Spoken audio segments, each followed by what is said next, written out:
Okay, get started. So good evening, Tewksbury. It is Thursday, September 17th, 2020, and time is 6:04 p.m. I'd like to call this meeting of the Tewksbury Board of Health to order. First, before we go into the agenda, I'd just like to take a verbal roll call of those who are on the call tonight. So it's myself, Chair Ray Barry, and Vice Chair Robert Scarano, present. And Clerk. Maria Zaroulis, present. Okay, and our two other esteemed members.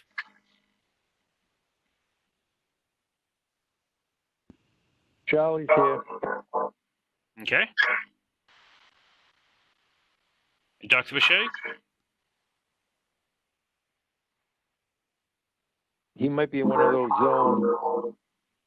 He did mention he might be driving, so he may not be able to Yeah, that's right. He said it was going to be muted. unmute. Okay. Okay, and then Susan, if you want to continue on. Good evening, everybody. Nice to see all your faces. Todd, that's very cute. You have your mask on. So we have a couple of guests, as you can see, people you don't normally see when you look at the Board of Health. But are we going to start with the minutes or? Yeah, we'll start into the minutes. Okay, great. So first on the agenda site is approval of minutes from our July 16th, 2020 meeting. Both myself and Maria Zaroulis, Clerk, have gone through and reviewed these.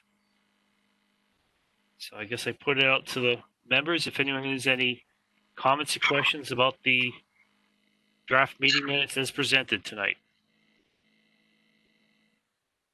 No comments from the vice chair.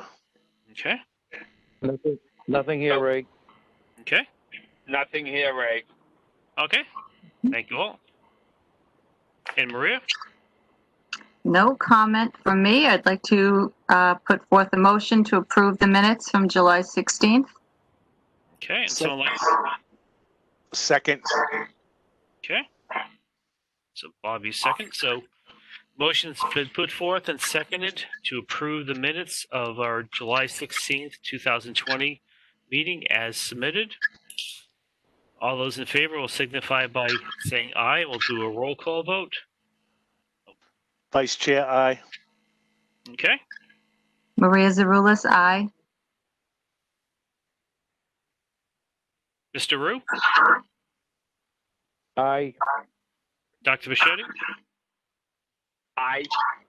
Okay, chair votes aye as well. Carries unanimously 5-0. So thank you all. And moving on to new business. First item for new business tonight is Joseph Yancey, applicant for body art tattoo practitioner permit for operation at Route 38 Tattoo, 2297 Main Street, Tewksbury. We have Todd Arsenal, who's representing the establishment, as well as Joseph.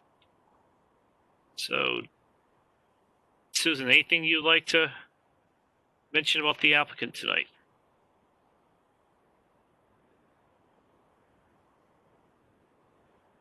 You're muted, Susan. Went the other way. Right, now we're good. So yes, so you took the introductions away from me there, so we're good. So Mr. Yancey is on the right and Todd Arsenault's on the left. And so Mr. Yancey submitted an application to the Board of Health to be a full practitioner. This is not for apprentice, it's full practitioner. And that was on August 14th. Since then, I sent you the checkoff list that we use. All his submissions have met the minimum criteria, with the IRVI checking the health, medical background, and his current vaccinations and such, and his experience far exceeds the 300 hours based on what we're aware of, what he's given me on his past permits and such. So I would fully recommend him for approval. He's here tonight to introduce himself And if you guys have any questions for him about his history or his practices or his knowledge, he's there for you to ask that question. Okay, and Mr. Yancey, I'll just mention that Mr. Arcel mentioned this is not a time where we have to prove your application. It's more just a formality so you get a chance to meet the board and for us to ask any questions that we may have. And I'd just like to note it's nice to see both you and Mr. Arsenal wearing masks and seem like you're about 6 feet apart from each other. So we appreciate that public gesture. So as chair, I have no questions. Dr. Bichette, I know you usually like to ask questions on our behalf, so do you have any questions for the applicant tonight?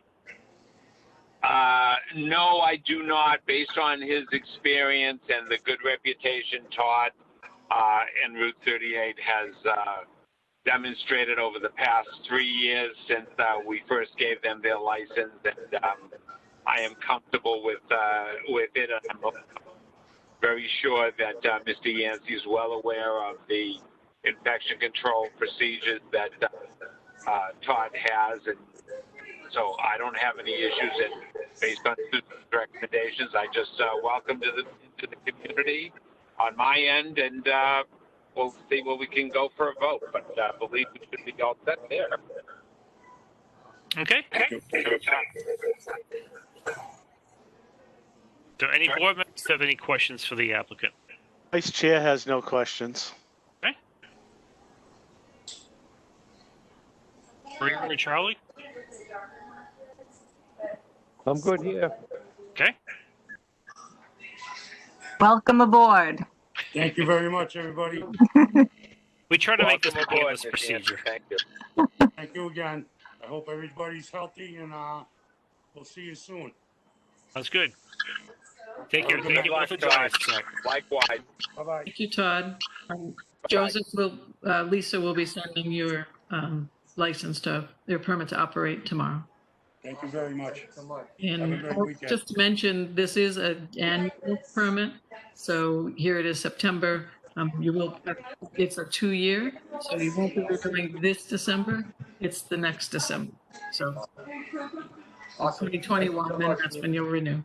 Thank you again. Okay. Thank you. Okay, and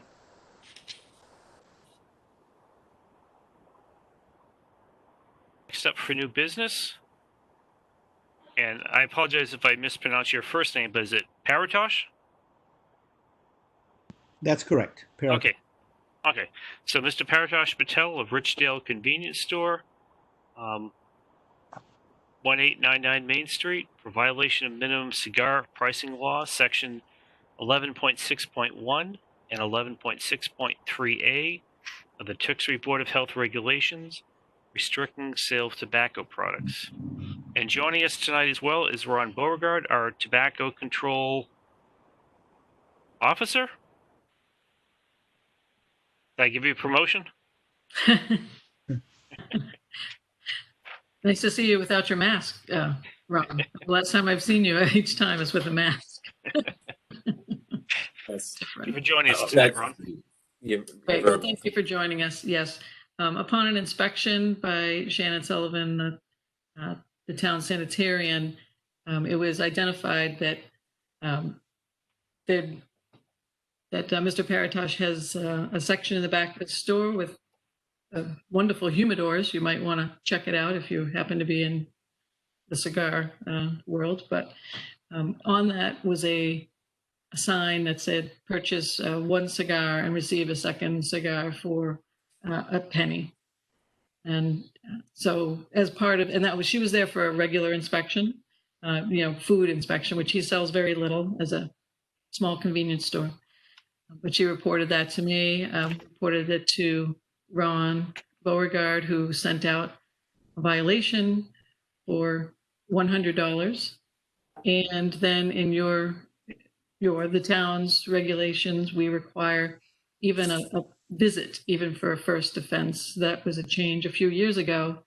And it was clearly that sometimes the people who had a first offense did not understand the board's position on their regulations, and how serious they took the violations, and the second violation does result in a suspension, and there is no variance or, shortening of the time of that suspension. So that's part of the reason that we want you here, so you understand that.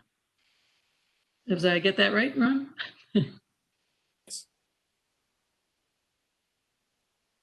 So Susan, do we know, or Ron, do we know if Mr. Patel has paid the $100 fine, or is he choosing to contest the matter in court? I'll leave that to Mr. Patel. I did call the town clerk's office yesterday, and there was no record of payment.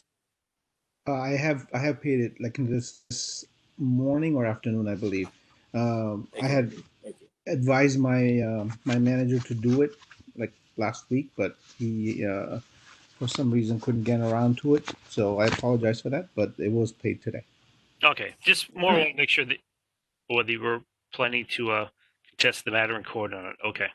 I did see that you did. I saw you in the town hall, correct? I think with the mask. Yes. So I thought that was the case. Thank you. And also to note that I have been back and the sign has been removed, or at least it's not there. No, it's not there. Can't really see the top, so I don't know if it's up there, but it's not there for any visible. Okay.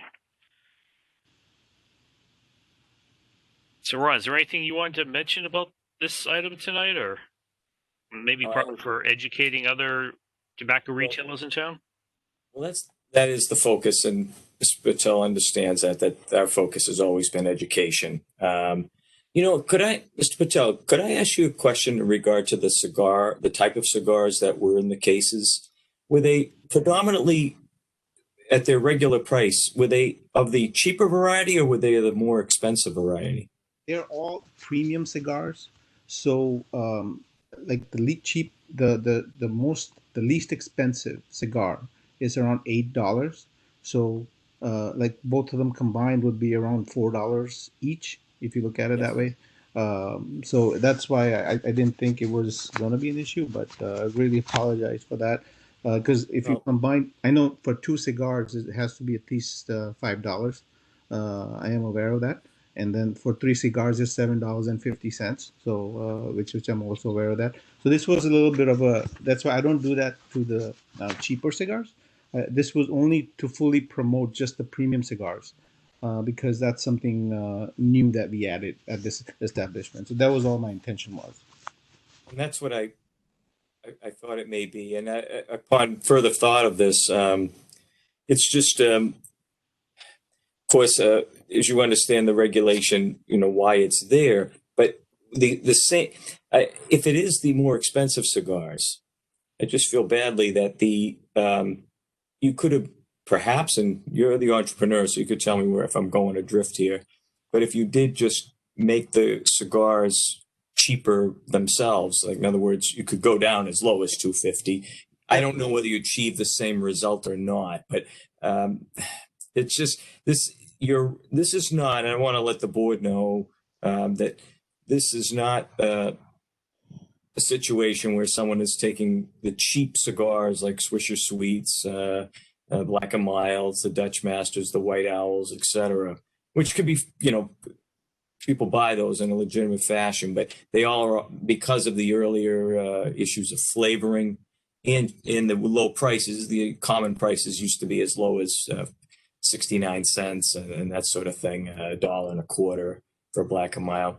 I just think that in this case here, the board should understand the context of this. While the sign is, how can I say it, in no disrespect whatsoever, but it goes back to long ago, that idea of a penny for a cigar or any tobacco product. It doesn't have a good sound to it.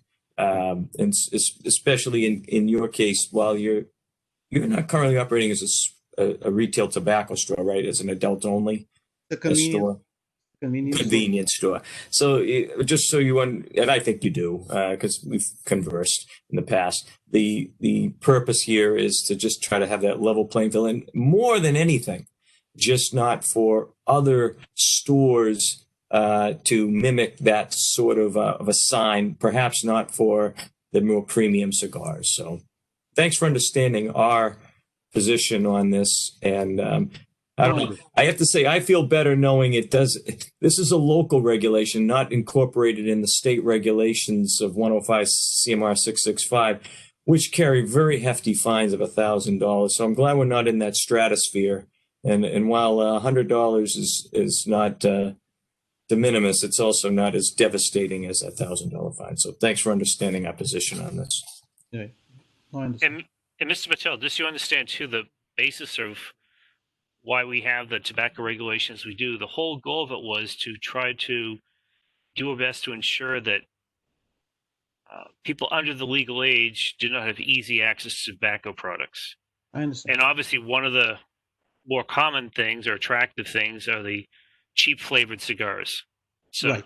hearing your explanation, I fully understand what you're doing. And Right. so likewise, I'm glad to hear it was one of the premium cigars that you have. But I just Right. want to let you know that's the overall intent of the regulations, that we're really trying to make sure that I understand. we're not trying to penalize those that are of legal age, but trying to keep it out of the hands of those that are too young to make a rational decision about choosing tobacco or not. Right. Oh, I understand. I understand.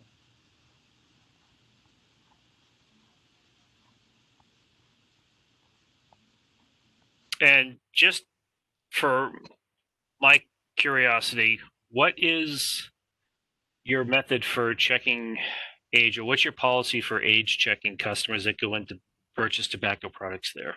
We have in our POS, we already have a checkpoint for every tobacco or every restricted age product where it asks for the date of birth. So we have to put that in order to proceed with the sale. That screen won't go away. Okay, and then you asking for date of birth, or you asking No, to see the ID? We check ID. We Okay. check.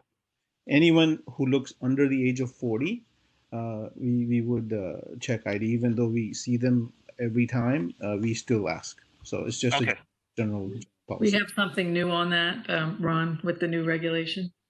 Yeah, Mr. Patel, while there's no one there, looking with binoculars to see that you're IDing every particular person. It'd be best for you to just ID everyone. The new state regulations, I don't have the section in my mind. I believe it's 665010. No, it's actually another section. But in any event, if you have any questions, feel free to call us. The state regulations provide for IDing everyone now.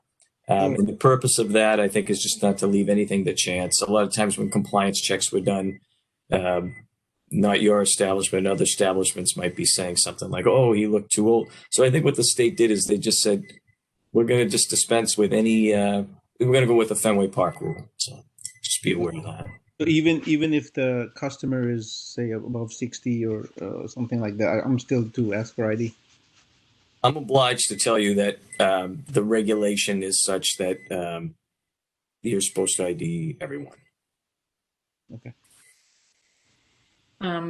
So Ron sent out a questionnaire, or shall I say, check off of all the new items that with this new regulation, and that was that returned by you? Did you sign it and return it? Every retailer had to sign it, return it, so they understand. We know they understand it.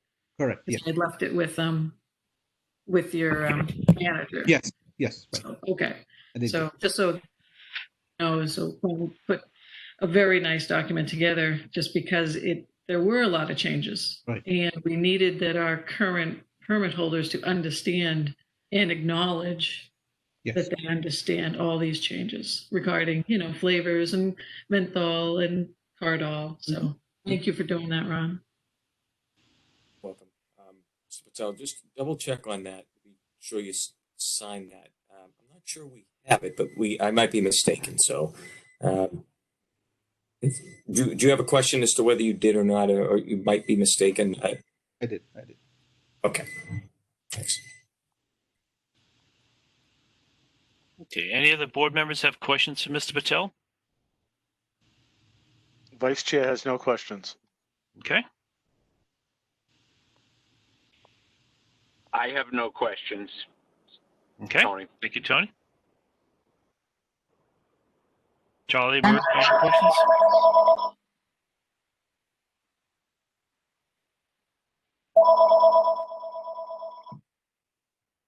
Okay, sounds like they don't. Anything to follow up with either Ron or Susan on this matter? No. So just being aware that, this is the first offense and, subsequent offenses have their own different levels of penalties. And what's the time span, Ron, for that? Is it 2 years or what is it now? The state law now is 36. So this particular violation would not count toward that sequence of stricter enforcement. This one here, if it was of the same type of local regulation, then it would be, of course, a $200 fine and a potential suspension up to 7 days. So I know the suspensions are the most meaningful, the most hurtful. They have the most consequence. So even just another violation in this regard is substantial. And I have your regulations here. I think Tewksbury's there. Yeah, you have 24 months.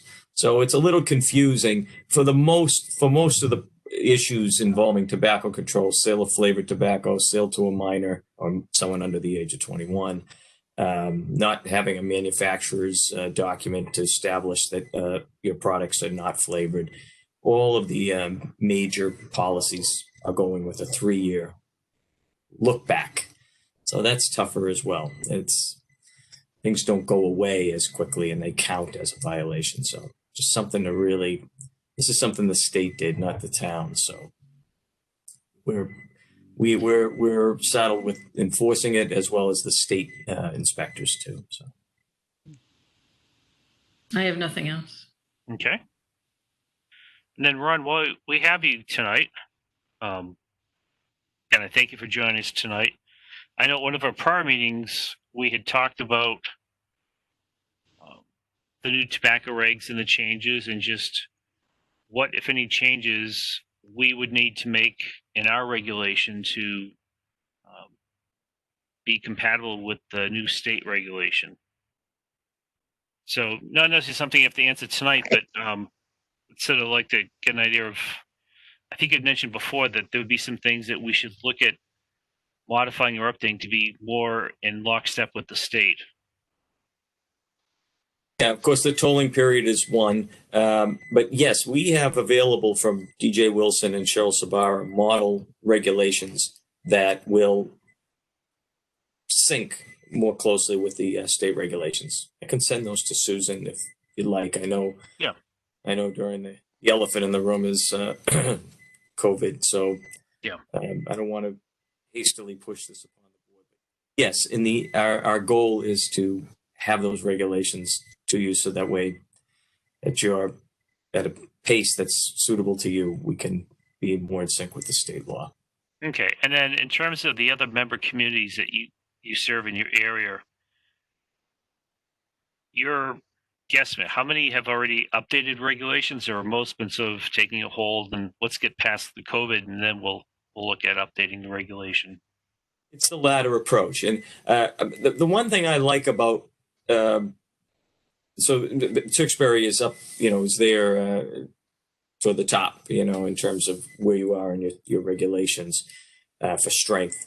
I think one of the things that's best is when you have regulations that become obsolete in most ways, which yours would be in many cases, right? I mean, your flavor restriction does not include mint, menthol, and wintergreen.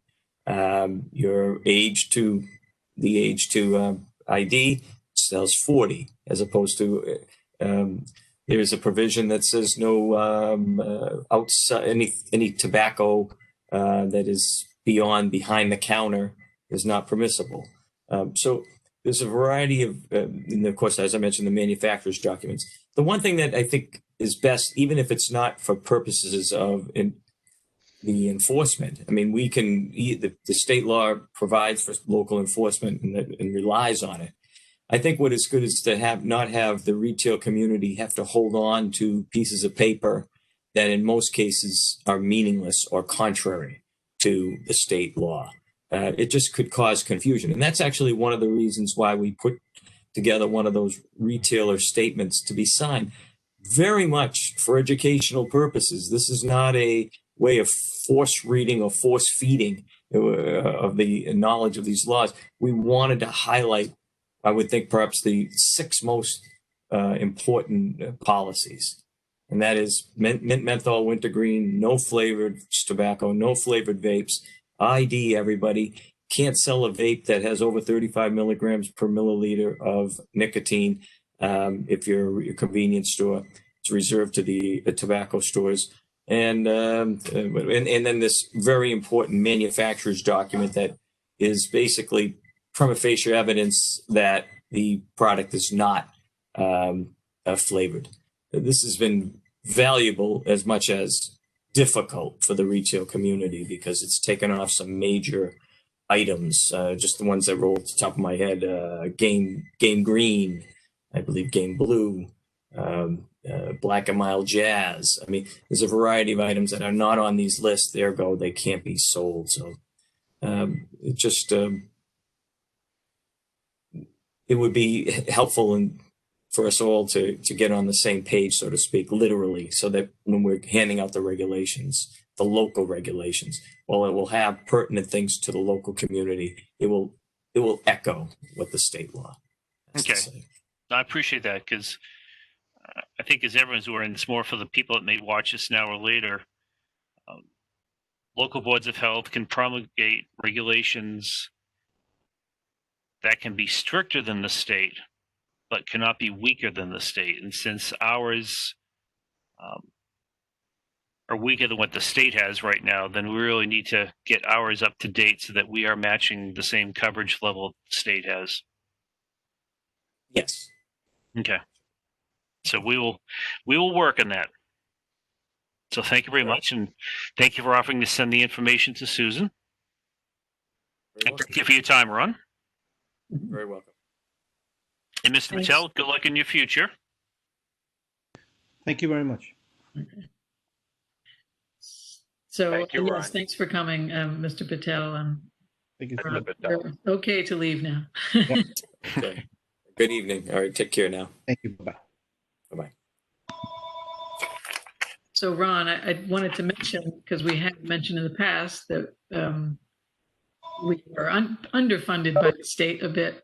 And now you actually, because of these changes, the state has provided us, the coalition's money to actually enforce and check over these new regulations. So Ron has been working with Tom Carboni because they work out of there. That's where the money files through Andover, and they will be hiring some assistants, I don't know what you want to call them, inspectors to actually go out to all the 16 communities, or is it more? 16? 17. Yeah. 17 communities to do checks on these. So there is money to be doing that between now and the end of June. That's right. So a good thing for once. Well, I think with the for card once all, in a very awkward time. and with the card all now, that gives you a bit more ability to be more encompassing in your checks. It's not just selling to minors, but also are they now checking IDs of everyone making purchase? Right. Yeah, I mean they've actually, this flavor restriction and vape restrictions are top in the nation in terms of severity of fines and strictness of the limitations. There's just the focus of almost all the inspections will be, do they have these items that are no longer prohibited? I mean, that are no longer allowed to be sold. I mean, the easy one to see that most people recognize is the second biggest selling cigarette in the United States, Newport cigarettes, including Massachusetts. It was the second seller. So Newports, Cools, Marlboro menthols, any sort of flavoring agent for what we call concept flavors. I mentioned Jazz, Black and Mild Jazz, which are a very popular item. We're trying to be strict in regard to rely on the manufacturer's statement. There's a certification statement that says it's a long list of products that are allowed to be sold. But there's also what the retailer needs to do is look for the product that they have. If it's not on the list, it can't be sold. So everything on the list can be sold. If it's not on the list, it can't be. And then from there, it gets a little more difficult, and this goes beyond inspections. But right now, Cheryl Sabar, DJ Wilson, and the team, there's a lot of focus on products that may be on the lists that certify they're not flavored, but in reality, they are. There's evidence that they are flavored. I can let you, the town of Tewksbury, the board, be part of that fun. It involves smelling the products and doing a variety of. It's a lot of fun. But right now, we're fortunate that we have a few communities that kind of do that, and then that's what happened with Jazz. That was based in Yarmouth. The Board of Health, they had to smell the product. They made a determination that Black and Mild Jazz was a combination of fruity type flavors. They got sued by Cumberland Farms. Cumberland Farms lost. Part of it was remanded back to the board to give a little better rationale. And then finally, it's been established. And now, voila, it's no longer on the list. So good job. A lot of work. And more to come. But yes, it's good to know that you're going to have some help. So I just wanted to mention that as I'll be seeing you again soon, I'm sure. I understand that. Yes. All right. Well, thank you again very much. It's always a pleasure. Well, thank you for joining us tonight, Ron. Thank you, Ron. All right. You're welcome. Good evening. Take care now. Okay, moving into old business. Audio regulations. We had Board of Health review of the 90-day moratorium on new body art applications other than tattoo only. That is due to expire in 30 days. And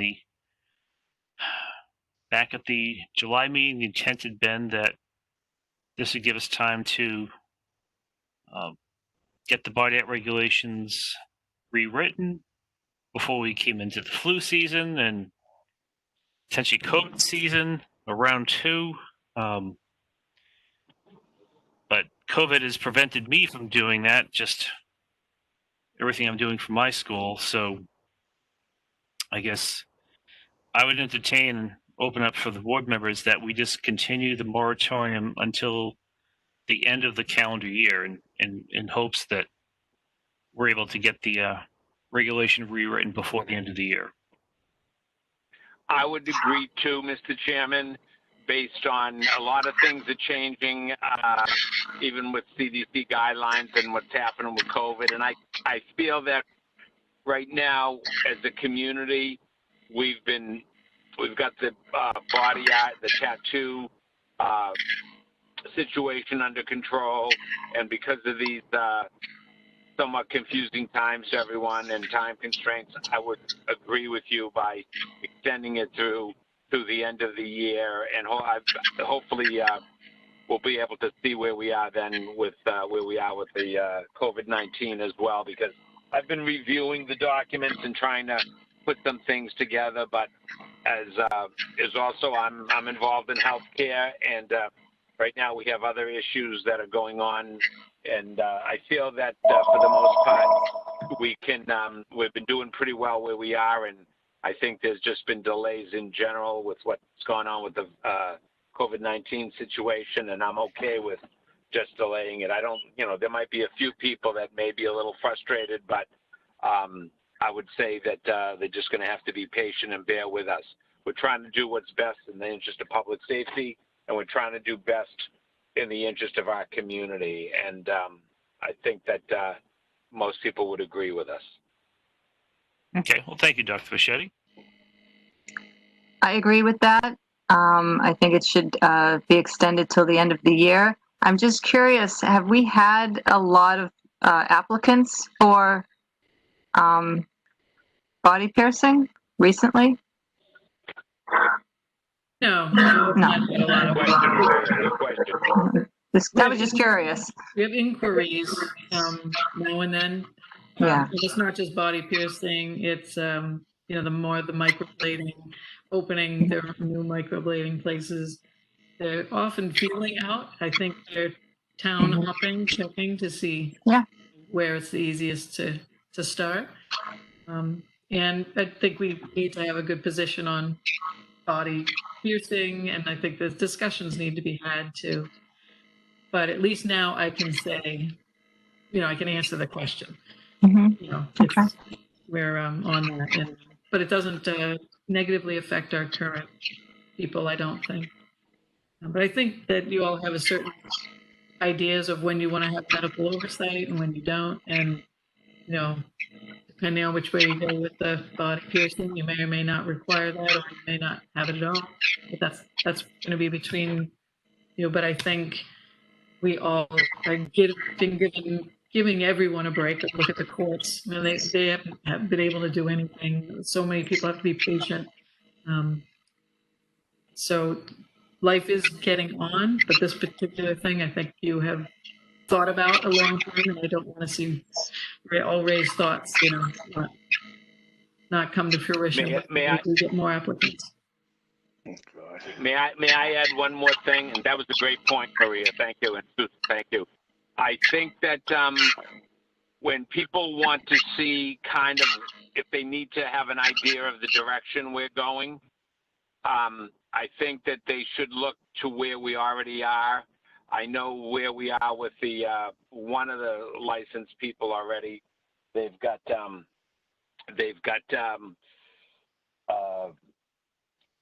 oversight by medical supervision, and I would say that the more invasive procedures become above and beyond what's considered traditional type body art tattooing, I would say that would probably be a good idea where I think we're going to end up down the road.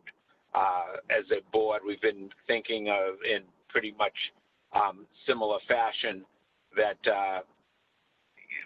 I would err towards things being more strict and more in the interest of the public health. And so just as a for anyone that may be listening in now or whatever, they review this meeting afterwards, I would suggest that I envision that our rules are going to be to the highest standards, the highest qualifications, and if supervision is required, then I think that we've already got some precedents in place, and they seem to have worked well and safely for our community. And I know for my own sake, I don't envision my opinion changing much. So I just thought I'd bring that in now in case there are other people maybe interested in where we may be headed as a community, at least with the current board. Well, thank you for that, Tony. So is everyone Chairman. on the board fine with extending the moratorium through the end of the calendar year? I'll Yes. formalize it. Do we need a formal motion to do that? Yeah. I'll formalize the motion then to extend it as anticipated by the chair through the end of the year. And the calendar date would be the last day of the year, Mr. Chairman. Yes. Motion. Okay. Someone willing to second that motion? I will second that I'll motion. second Okay. Thank you, Maria. That's fine too, Maria. There's a little bit of a delay. I'm on the road, so I called. Okay, so motion's put forth and second to continue the moratorium on new body art applications other than tattoo only through the end of this calendar year. And all those will signify by saying aye. We'll take a roll call vote. So, Vice Chair, Aye. Clerk, Aye. and our two members, Mr. Root. Aye. Okay. And chair votes aye as well, so the motion carries unanimously 5-0. Thank you for that. Moving on to director reports.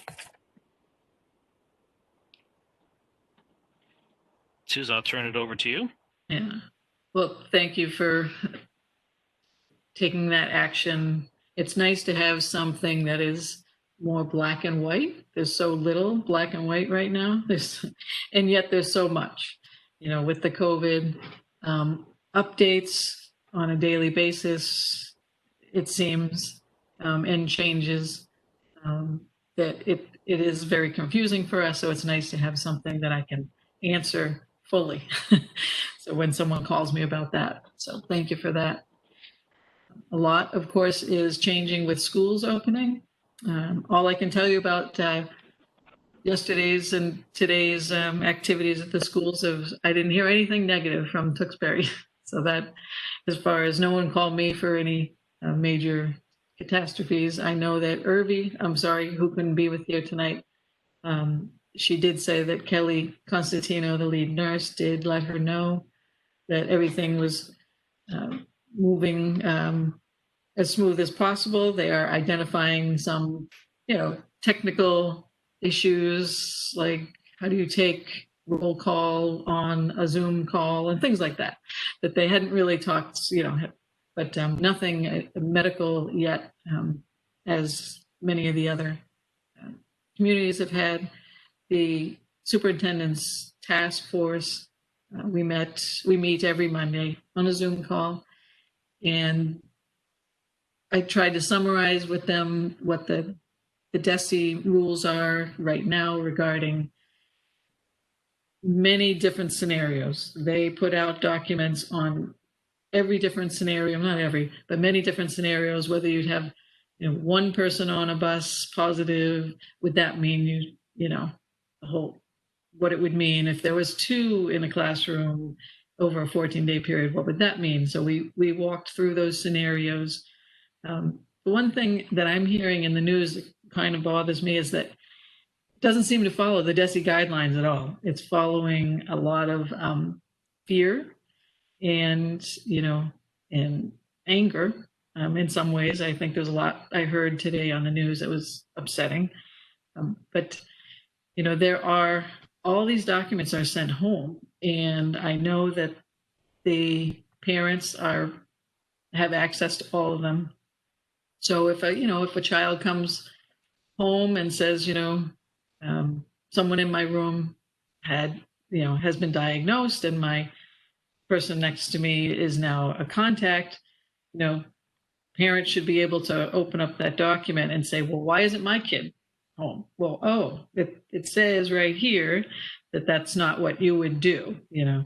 Your child didn't get notified as a contact, but that's classroom continues on, it continues, and that child and any other child they have the ability to go remote while they're under a quarantine. So, and then to take it just a little bit further, if you've heard about the emergency testing that is available now, if there were 2 children in one class and Irby contacted the epidemiologist at the state, if the epidemiologist heard the story and thought that it was a possible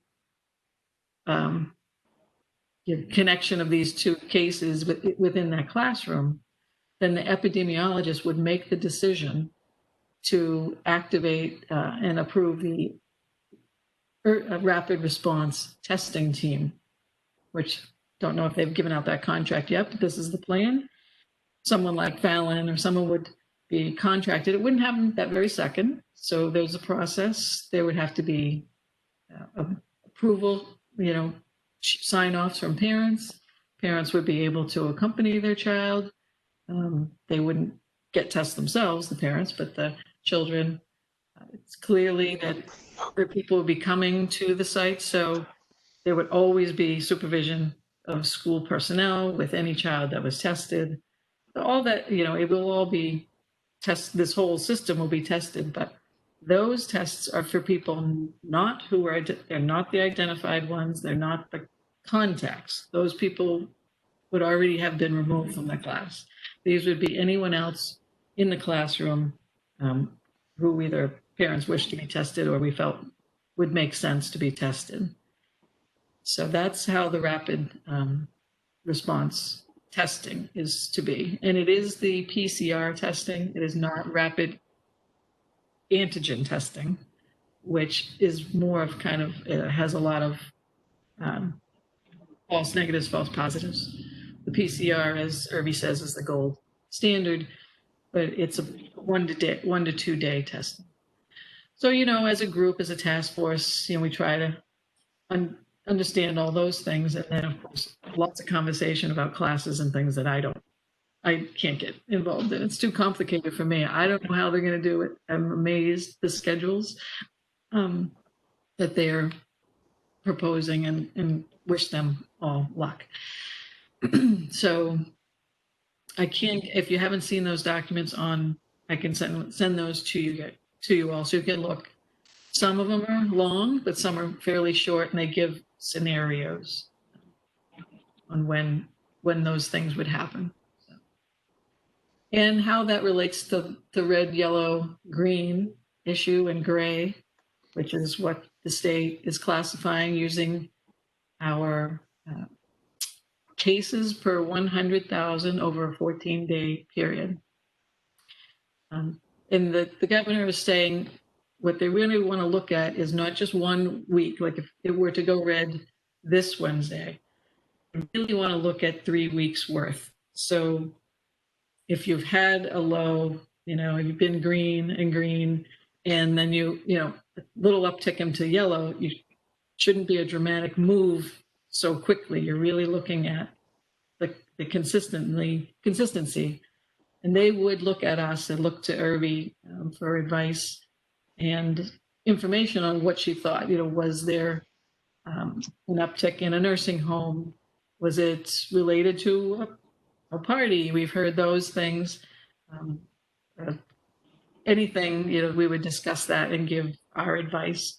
So just a movement to red doesn't mean that a school would particularly just immediately close. There would be discussion with that, and all discussions end up going back to DESE as well, the Department of Education. So it always goes to them as well, what our recommendations are, and goes that way. I hope to see Susan, smooth. Oh, sorry. Yeah, go right ahead. Go ahead, Tony. Did you, I just, we're talking to the confusions going on. I don't know how many people had heard, I had heard actually this morning about that situation in Attleboro where they said parents had a child that was positive and they sent them to school.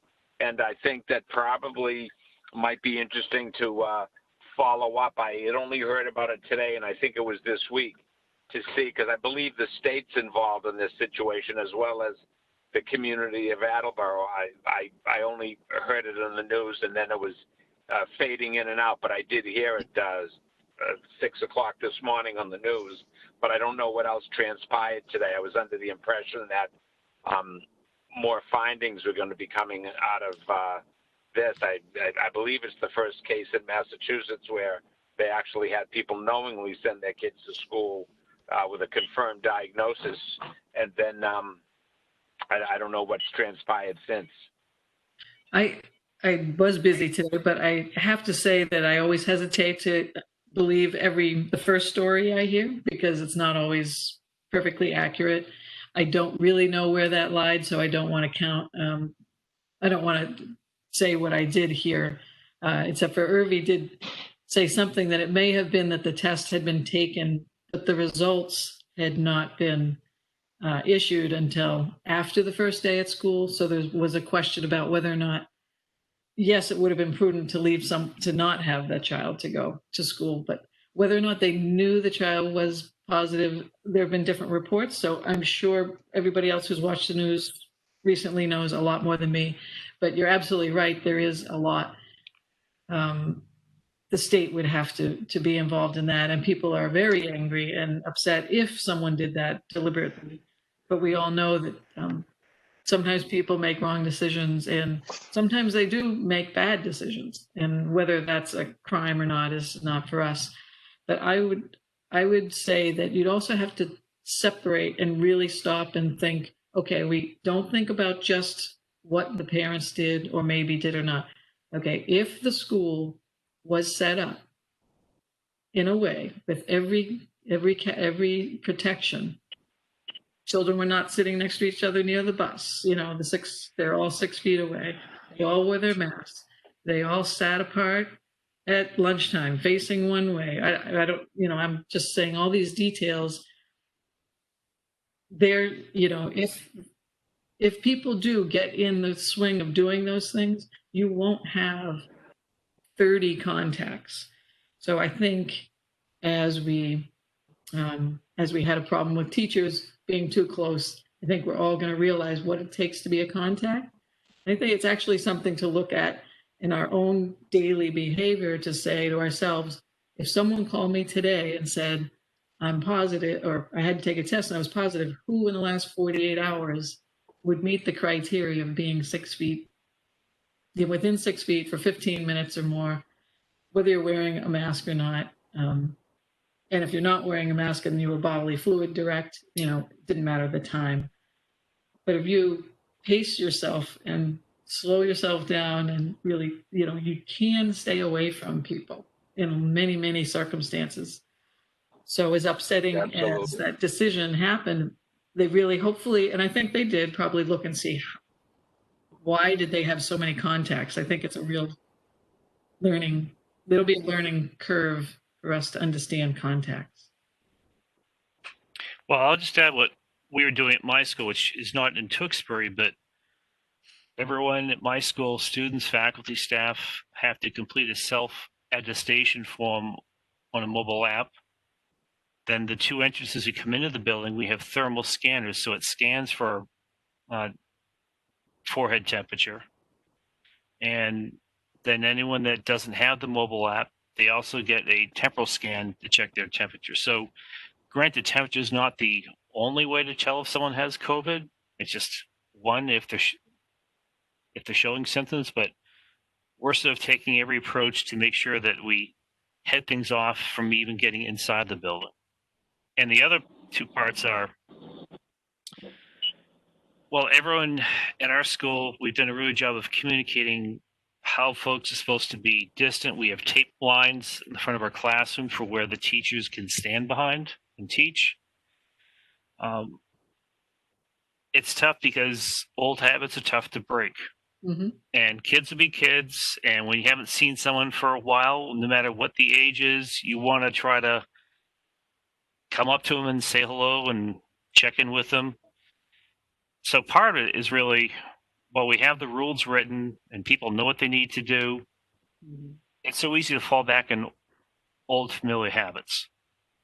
And it just takes a second to pause and really think, to your point of, if one is really practicing social distancing, there should not be 30 contacts that they've come into. And it's tough in schools. I'll admit that. But I also ran a golf outing yesterday, and I was very nervous about how that was going to go, because for my professional society, it was the first time everyone had really met each other in a year. Mm. And it's a networking event usually. This year it wasn't, and everyone was good about maintaining social distancing. But you could see people start to come up to greet someone and then take a step back and realize, oh, wait a minute, I can't. So I think one of the things I want to get out in this, and you and I had a conversation this afternoon, is while there's no science behind all that is being asked of everyone to do right now, there's still the basic 6-foot social distancing.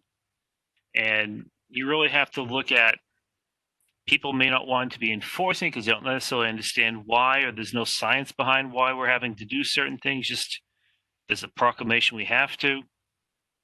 But I think everyone has a responsibility to make their own rational decision about, does this look like it's safe? Am I a safe enough distance away from people? And even if a business allows you to be closer than the recommended distance, just because they allow you or don't discourage you from it doesn't necessarily mean that you should do it. Everyone really has their own decision-making process to look at, do I really want to be that close to someone, or do I want to try to provide some distance? Well said. And another note from Irvi is that as of, I think it was this morning, our case count was 4 active cases and 1 probable. Just thought I'd mention that. Good, so it's still staying down. Yeah, doing a great job. Anybody have any COVID questions? I'll mention one about flu shots. Since we didn't have a meeting on August, so I'll just share this piece of information.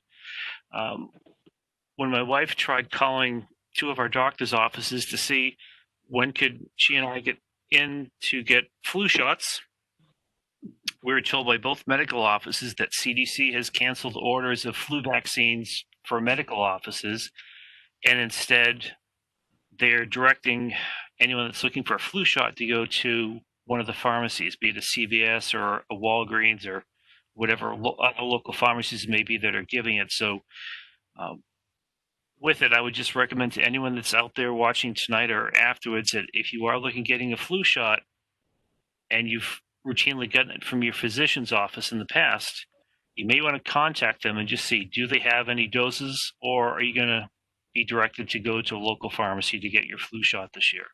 It's important that people do, but you want to know ahead of time, where can you go to get it?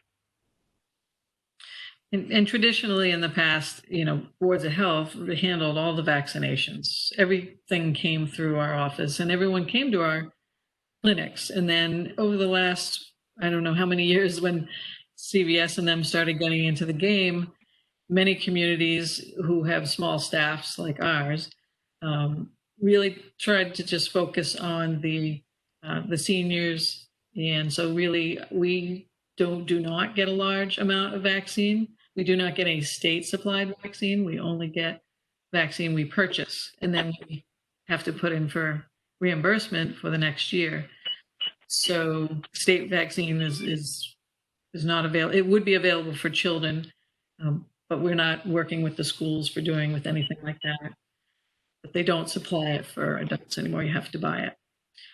So she is starting her first clinics for the town of Tewksbury as our public health nurse for the seniors starting next Wednesday. You can go to the senior center, call the senior center if you want to make an appointment, because it's by appointment. She'll be also at some of the housing authorities, and you can, if you would live in a housing authority, you can speak with Melissa. She's been working with the director there. And then, for the most part, that's going to eat up most of what we have, because we'll probably have a much better turnout from people who weren't getting it before. But of course, whatever we have, we'll probably, try and make sure all our first responders, as many as we can, get those done. Even the town used to have our own health provider, used to send someone and do a clinic. Even they decided they're not doing it. Blue Cross, nope, we're not, whoever, they're not doing that this year. So I think everyone's accepted the fact that there are many places and no one has to go without, and pretty much free for everyone for the most part. So that's what we're telling people if they call us. That's what we have. We have some, but we're not like we were 10 years ago, where we're the place to go. It's the 2000. Not anymore. And everything will be, like I said, 10 minutes apart. So time to sanitize in between. They're going to come with the paperwork already completed. So there'll be less interaction, pens and such. Utilizing a couple MRC volunteers, we hope. So she can start a relationship with MRC. So it's nice to see her doing something that's beyond COVID. And I think it feels pretty good to her today. She was putting things together and getting things together. It was just something different. But meanwhile, the phone kept ringing about COVID too, as well. So that's about flu. But one other thing I wanted to tell you about the success in town is the farmers market. I want to, put a plug. For many years, farmers market didn't do so well in multiple locations, but Robert Hayes and the director and the people at the library really have found a way to hook social media and their people, and they were very, very successful. Started out as a drive-through, pre-order only, and then about 4 weeks ago, maybe 3 weeks ago, they started having, regular farmers market where you could walk through. They moved it over the field so they could spread out. Very well attended. I have heard nothing but good things. I think they're tired. Next week is the last one, but in a time where self-sustain is to make sure your people have all of the I don't support know who that they that need. is, but So can one you hear of the another things person? that I want you to think about when you I think don't about know. training I think I can. I have something running. I don't know what's going on. But anyway, so I just wanted to say they did a great job, and it shows that you can have public events such as that outside and be safe. Because it was agriculture, they were allowed. Very specifically, farmers markets were allowed, and they did a really good job. And I think we could have small fairs and be very safe and be outside and be very safe. And I hope that people become more comfortable as the days and weeks go on, as as things move forward. I have a question about the flu shots. So, if the doctor's offices are not going to be giving them out, it sounds like for the most part, will the pharmacies be able to handle? I mean, because I know that now they're requiring all kids to be vaccinated by the end of the year. How are they going to handle that amount of people coming in needing a flu shot? Is it by appointment only? How are they going to do that? Usually it was just you could walk in, and when the pharmacist had a moment, they would do it. But it seems like a lot of people. I've heard of any lines, but I do know that the community health centers throughout the state, and I think there's like 50 of them, are going to be giving quite a lot of that vaccine for the children. They're very confident that they already do a very large number of people. So they said on a conference call they're very confident, and there seems to be enough vaccine. So because I would worry about that, you mandate something, Yeah. they don't have enough vaccine. But I can't say as to if the pharmacies are going to be overwhelmed or not. I don't know that. There are some CVSs and things that are partnering, with towns and things, not just CVS, but Walgreens and others, and have drive-throughs and such. So keep your eye out for those. And I think the DPH website probably has flu clinics that you can identify. I'm sure there's a map. I haven't looked for one, but I'm sure there is one. Thank you. And Maria, I think, and this is just my opinion, but I think the other reason the CDC is looking at doing this is that if things turn bad in the fall and we have to go back to the phase where a lot of businesses have to shut for a bit, medical offices are part of that. And I think they were concerned that if that were to happen, then there's a lot of vials of flu vaccine that cannot be utilized. And when we were in phase 1, phase 2, the pharmacies were some of the essential businesses. So I think one way they're looking at this is they want to make sure that the flu vaccines are really out in those essential businesses. So if something does happen this fall, people still have readily access to flu vaccine. Okay. Good thought. Good idea. Yeah. Great. And then Susan, you had something for update on Tripoli and West Nile virus. It's been a quiet season, and thank goodness we are in September. Research has shown, the data has shown that after September 1st, it's very, very rare to have Tripoli human cases. So that's a great thing. They whereas pretty much the whole state is low for West Nile virus. We're also low for it, considered low. They have right ratings. Sorry about that. And really with the Tripoli, Plymouth County is probably the worst. And even they're doing very well.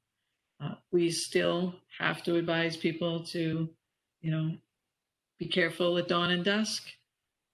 If they sense, if it's not cool, if it's not in the 50s or below, and I think it was, I forget, it's 50 something, that they just don't fly when it gets cold. But if you're in that warm time, you have that Indian summer or whatever we want to call it, be careful at those times, because there may be less mosquitoes, but you never know. It's still out there. There's only been 5 cases of Tripoli human and 7 West Nile virus in the state. And the ones in Middlesex County were down towards the city, Belmont, Newton, Watertown areas, not up our area. So it seems the city part and Plymouth County have been the only issues this year so far, and that's good, not to have another year like last year, which we really predicted was going to be high. I think the weather just went our way this year. So it definitely was here, but I think the weather went our way. Thank you for that. So any board reports? Maria, any updates on Tewksbury Cares? I'm not sure if there have been any meetings since June. No, we did try to have a meeting. We didn't have a lot of people attend, but we have not been able to get everyone together to have another meeting since then. So that's where we're at with Tewksbury Cares right now. I know Maria Ruggiero is still putting out a lot of information through the Facebook page just to keep people up to date and informed. So that's really the best we can do right now until we can try to get everyone together to meet and figure out next steps. Okay, thank you for the update. And any board reports from any other board members? No. Nope. I guess in staff reports, Irvi isn't able to join us tonight, so that takes care of staff reports. Yeah, that's okay. Announcements. So Ray, of course, loves emergency preparedness month, and you haven't been able to give it any time, Ray. That's kind of a shame. But September is also Food Safety Month. I should give a shout out to all the food places who've done a great job. We have not, our foodborne illness complaints and things have definitely, they're not the priority. Everything seems to be COVID, so that means people must be doing a pretty good job out there. So I want to thank all the food establishments for doing a great job. So Food Safety Month, really just keep doing what you're doing, wash those hands. And I think that's the best thing. Now, September Emergency Preparedness Month, it's almost, we're watching hurricanes and fires and everything else. And so Ray, you have some tips for coming up to the snow season and things people to know? I just like that too, that the hurricane season is indirectly impacted me because my sister lives in Louisiana, just south of Lake Charles. A place called Moss Bluff, and she finally got electricity back. I think it was yesterday. But they still cannot live in their homes right now. So, and then having the next rainstorm or the next tropical storm come down, so it's really hitting them hard. But I think the things to think about as we come into the winter is both. And we don't necessarily look at emergency preparedness, but when people are going to the grocery stores and buying like a week or two's worth of food, you may want to consider doing it again for the fall. And I think last year we had shared information about food safety and specifically temperature, that food can be safe in a refrigerator if you're without power. So it's really making sure that you have a stockpile of at least a couple days worth of what you deem to be essentials, whether for people or for pets or both. And so September is a good time just to review what your emergency plans are, what you have for emergency storage or supplies, and just replenish whatever needs to be replenished. Make sure you have fresh batteries. And then I know the fire department would support this, that if you have a generator or thinking of getting an emergency generator, just make sure you have a safe location to use it outdoors so you don't have carbon dioxide buildup. And then make sure all the batteries are placed in all the smoke detectors and carbon monoxide detectors. I think the final thing is that, yes, everyone has COVID on the mind, but natural disasters are still happening and life continues. And fortunately, disasters will continue. So we always need to be as prepared as we can. And just in time planning and doing something right when the forecast comes, we do it for snowstorms, but for a natural disaster, that really doesn't work. So that's my spiel. All good advice. And hopefully next year we can do another emergency preparedness event. I'm missing all of our events this year that was planned. I was looking forward to them. And then next month, again, it'll be an odd time. It's National Substance Prevention and Abuse Month. And I know, Director, you and I were talking, we might try to see if we can get our new Chief of Police to join us at our October meeting, and possibly Maria Ruggiero to give us sort of an update on how things are substance abuse-wise, because unfortunately that's not taken a hiatus during the COVID pandemic. And sometimes, and correct me if I'm wrong, Maria, it's actually, I think, potentially made things a little worse in terms of substance abuse. Yes, it's gotten significantly worse. That and mental health issues, very serious right now. So I think it's good because we won't be able to have the routine events we've done in other years this October. So hopefully we'll be able to have some informational sharing at our October meeting about this. And as far as the thing that's on everybody's mind about Halloween, I have no information. Does anyone? Everyone is asking everybody, the police and us, what's going on with Halloween? And I think the governor was going to come out and say something. He talked today, but I think it was all about flu. At some point, he's going to say something about Halloween. I say everyone's wearing masks, so. You know, but I don't know. I mean, it's only a month away. I don't know what he's going to say. Well, we probably should wait to see what he says, because a lot of it is going to go from the state guidance anyway. So, and then we'll see what happens. I think most people have, from what I have heard, I think some people are postponing it for the most part, and I think there's just concern during these crazy times. But yeah, it'd be interesting.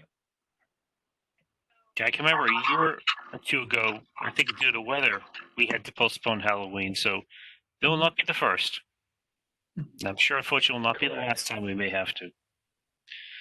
So does anyone have any other things to bring up before we turn it over to Mr. Rue? No, Mr. Let's keep optimistic. So Safe distancing, be optimistic, wash your hands, and most people I see are doing the right thing. So let's just be positive and have this situation be a distant memory. Well, I guess to just dovetail into that, Tony, as long as people can remember the social distancing, I think that's going to help ensure that businesses can remain open, try to help the economy get restarted. So ultimately, everyone has a hand in what happens with the economy. So people keep doing what they're doing with the masks and distancing, and things don't. Washing their hands, like Mom used to say, wash your hands. Back to basics. Then, Exactly. Like the alphabet, A, B's, and C's. Reading, writing, and arithmetic. It's all good. Somehow it became A, B, and C and called the health department. I don't know when that happened. But that's what it is now. Okay, so Mr. Rue. Well, thank you for all your hard work, Susan, and the rest of your staff there, and Shannon, and Irvi, and Lisa, and the rest of the crew there for doing, and Richard, our town manager, and rest of the people there. So thank you again. And You're I welcome. think Mr. Rue's time. Thank Okay, Tony, it's my turn. Do I Mr. hear a Chairman, motion? it is my privilege to recommend a motion to close tonight's meeting. Tonight's meeting, 1 hour, 21 minutes, and 16 seconds into our lives. We're doing better for shorter meetings. So would someone like to Excellent. make a But who's motion? counting? Who's counting? Who's seconding the motion? I will second the motion. Okay. So motion I been will put third forth the and motion, Maria. so motion's been put forth and second to adjourn tonight's meeting. We'll take a roll call vote. So Mr. Rue, Aye. Dr. Bichetti, Aye. Maria, Aye. and chair votes aye as well. So motion carries unanimously 4-0. So it is 7:19, and good night, Tewksbury.